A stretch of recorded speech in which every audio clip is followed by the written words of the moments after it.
About retirement at the time. Or, I assumed I wasn't entitled to it. But if contributions were made during the marriage, you usually are. The solution is clear. Never let retirement accounts slip through the cracks. Demand documentation of every plan. Ask about employer contributions. Get a QDRO, a qualified domestic relations order, so your share is legally protected. Even if the money can't be touched until later, securing your part today means security tomorrow. Because retirement isn't just money. It's safety. It's stability. It's the comfort of knowing you won't struggle decades from now because of a mistake made in a moment of stress. And while forgetting retirement can cost you your future, the third mistake hits much sooner: keeping the family home when you can't afford it. Mistake number 1, keeping the family home they can't afford. The third mistake newly divorced women regret forever is keeping the family home when they can't afford it. On the surface, it feels right. The house is familiar. It's full of memories. Maybe it's where your kids grew up, where birthdays were celebrated, where life felt stable. After a divorce, when so much has been ripped apart, holding on to the house feels like holding on to security. But here's the danger. A house isn't just a roof over your head. It's a money drain. Mortgage payments, property taxes, insurance, repairs, utilities. The bills don't stop just because your marriage did. And what many women realize too late is that keeping the house often means sacrificing financial freedom. I've seen women fight hard to win the house in the settlement, only to discover months later that they can't keep up with the payments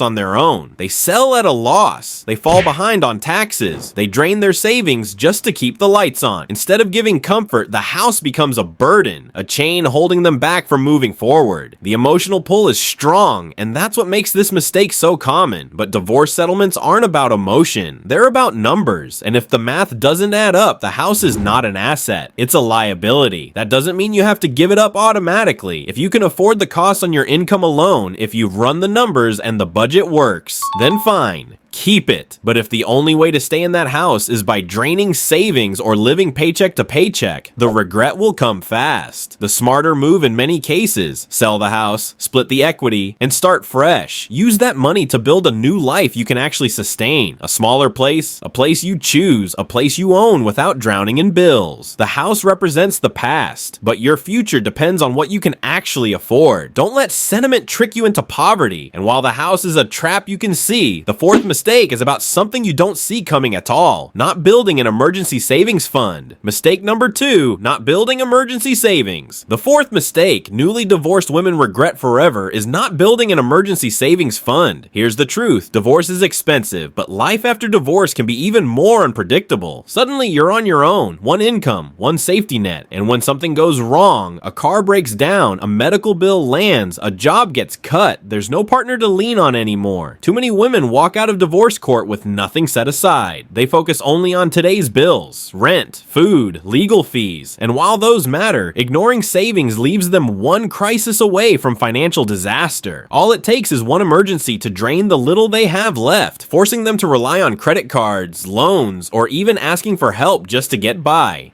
The regret doesn't come immediately. It comes months later when the reality sets in. When an unexpected expense pops up and they realize they should have fought harder in the settlement for cash, or they should have prioritized setting aside even a small cushion instead of spending everything to stay afloat. An emergency fund doesn't have to be huge to matter. Even a few $100s tucked away can be the difference between stress and stability. Over time, the goal should be 3 to 6 months of living expenses, but starting small is better than not starting at all. The key is planning. When negotiating the divorce, push for liquidity, not just assets that look good on paper but can't be used in a crisis. A retirement account is important, yes, but it won't help you when the water heater breaks next week. A house might feel safe, but you can't pay the mechanic with a roof. Cash and savings, even a modest amount, gives you breathing room when life hits hard. This is the mistake women often describe as their biggest regret, realizing too late that independence means needing your own safety net. Divorce teaches you quickly, nobody else is coming to save you. You have to build that shield yourself. And while failing to save leaves you exposed to emergencies, the fifth mistake goes deeper. It's about credit, because ignoring credit scores and shared debt can haunt you for years. Mistake number 3, ignoring credit scores and shared debt. The fifth mistake newly divorced women regret forever is ignoring credit scores and shared debt. During a marriage, bills are often shared. Mortgages, credit cards, car loans, your names are tied together. But here's the catch: divorce doesn't erase your name from the account. Even if the judge says he's responsible for this debt, the bank doesn't care. If your name is on that loan, you're still on the hook when the payments don't show up. And this is where regret sets in. Many women assume the court order protects them, but months later, when their ex stops paying, the phone calls start coming to them. The missed payments hit their credit score, not just his, and suddenly getting approved for an apartment, a car, or even a credit card becomes a nightmare. The other side of this mistake is ignoring your own credit. Some women leave divorce with no credit history in their own name because everything was under their husband's. Others discover too late that their ex secretly racked up debt during the marriage, leaving them tied to balances they never knew existed. The regret? It's realizing too late that you should have separated finances more aggressively, that you should have checked your credit report, that you should have closed or refinanced joint accounts before walking away. The fix isn't glamorous, but it's vital. Get a copy of your credit report from all 3 major bureaus. See every account tied to your name. Don't assume. It's better to know exactly what's there. Push during the divorce to refinance debts into individual names. Close joint credit cards. Protect your credit like your life depends on it, because your financial future does. A damaged credit score isn't just a number. It's lost opportunity, higher interest rates, denied applications, fewer options. And the women who overlook this in divorce often say it's their biggest financial regret. Because money you can recover, but a wrecked credit score? That shadow can follow you for years. And while credit is a silent trap, the 6th mistake is even more dangerous. Trusting promises instead of paperwork. Mistake number 4, trusting verbal promises instead of legal agreements. The 6th mistake newly divorced women regret forever is trusting promises instead of paperwork. It happens all the time. In the middle of divorce, emotions run high. Your husband looks you in the eye and says, "Don't worry, I'll take care of it." Or, "You don't need to write that down, we're good." Maybe it's about child support. Maybe it's about splitting debts. Maybe it's about helping with the mortgage until you're on your feet. And in that moment, you want to believe him. You want to believe that even if the marriage ended, he'll still do the right thing. But here's the harsh truth. Promises don't pay bills. And the second the ink dries, those words mean nothing unless they're written, signed, and enforced by the court. This is the regret women talk about with a bitter edge years later. They remember the promises that vanished the moment the papers were signed. The "I'll pay the kids' tuition" that never showed up. The "I'll cover half the medical bills" that turned into silence. The "I'll give you time to refinance" that turned into foreclosure. Verbal promises aren't just weak, they're dangerous, because when you rely on them, you build your future on quicksand. Courts don't care what he said in the kitchen or on the phone. They care what's in writing. If it's not in the agreement, it doesn't exist. The solution is simple but powerful. Never leave a promise off paper. If he agrees to pay, write it down. If he agrees to split, make it official. Push for clear, enforceable language in the settlement. Because when money is involved, memories fade fast and excuses grow even faster. And here's the thing. If he truly means it, he won't mind putting it in writing. The only reason to resist is because he knows he doesn't plan to follow through. Trust is emotional. Contracts are protection. And after divorce, protection is what matters. Because regret doesn't come from believing in love. It comes from forgetting that love is over. Once the papers are signed, it's not about promises. It's about proof. And while broken promises leave women exposed, the 7th mistake is even bigger. Walking away without expert help when they need it most. Mistake number 5, not hiring financial or legal experts.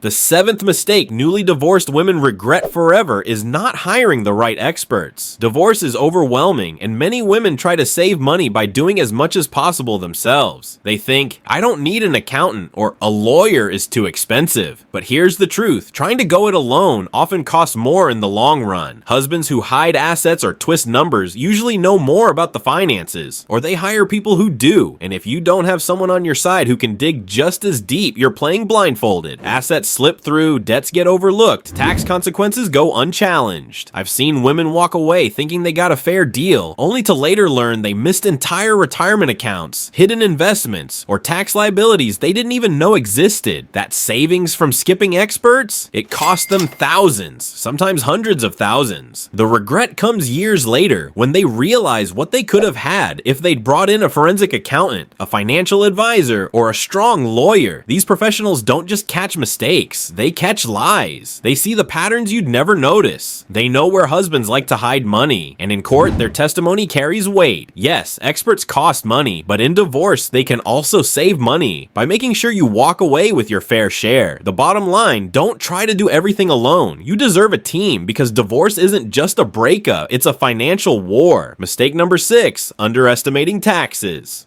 The 8th mistake is forgetting about taxes. Divorce changes your entire tax picture. Filing status, exemptions, deductions, even how support payments are taxed. Many women walk out of court thinking they've won big, only to be crushed months later when tax season arrives. The house you fought for, property taxes, and maintenance can swallow you whole. The retirement account you got awarded, withdraw it early, and the IRS takes a massive cut. Even spousal support comes with tax rules that change depending on when your divorce was finalized. The regret is realizing too late that the value on paper isn't the value in reality. An asset worth $100,000 might only leave you $70,000 after taxes. And if you don't plan for that, you end up short. The fix? Always ask, what will this look like after taxes? Bring in a tax professional before you sign, because the IRS doesn't care that you're divorced. They care about their share. Mistake number 7, forgetting health insurance and benefits. The 9th mistake newly divorced women regret is forgetting about health insurance and benefits. During marriage, many women are covered under their husband's employer plan, but after divorce, that coverage can disappear overnight, and replacing it isn't cheap. Months later, when they try to see a doctor or fill a prescription, the bill hits hard. Others forget about benefits like life insurance or survivor pensions, only to realize they've lost them permanently. The regret is painful, realizing you should have negotiated for continued coverage, COBRA extensions, or financial support to offset the cost of new insurance. Because healthcare isn't a luxury, it's survival. Mistake number 8, not creating a fresh financial plan. The 10th mistake is walking away without a new financial plan. Divorce doesn't just split assets, it resets your entire life. But too many women focus only on the settlement itself and forget the bigger picture. What's the budget now? What's the plan for savings? What are the goals for 5 years, 10 years, retirement? Without a plan, money slips through the cracks. Bills get paid, but nothing grows. Settlements that could have lasted years get drained in months. And regret sets in when women realize they survived the divorce, but never built the foundation for what comes next. The solution is simple but powerful. Create a fresh plan. Know your income. Track your spending. Build new goals. Because divorce doesn't end your financial story. It starts a new chapter. Now you've seen them. The 10 money mistakes newly divorced women regret forever. Signing a settlement too quickly. Forgetting about retirement accounts. Fighting for a home they can't afford. Walking away without emergency savings. Ignoring credit scores and shared debt. Trusting promises instead of paperwork. Skipping the experts who could have protected them, overlooking taxes, forgetting about health insurance, and failing to build a fresh financial plan. 10 mistakes. 10 regrets that don't just hurt today, they echo for years. Because here's the truth, divorce isn't just an ending, it's a reset. It's a chance to rebuild, but only if you make smart choices. The women who fall into these traps aren't foolish, they're overwhelmed, they're tired, they want peace more than paperwork. But regret doesn't care how tired you are. Regret doesn't care how badly you wanted the fight to be over. It shows up later, when the bills pile up, when retirement feels out of reach, when the promises disappear and the numbers don't add up. But the good news? Every single one of these mistakes can be avoided. Slow down before you sign. Ask about retirement. Run the numbers on the house. Build savings even if it's small. Protect your credit. Put every promise in writing. Bring in the experts. Plan for taxes. Secure your healthcare. And above all, create a plan for the future, not just a reaction to the past. So let this be the line you remember. Peace comes from strength, not from shortcuts. Protect yourself. Ask the hard questions. And don't ever settle for less than what you deserve, because the women who regret forever aren't the ones who lost everything in court. They're the ones who gave it away without realizing it. Don't let that be your story.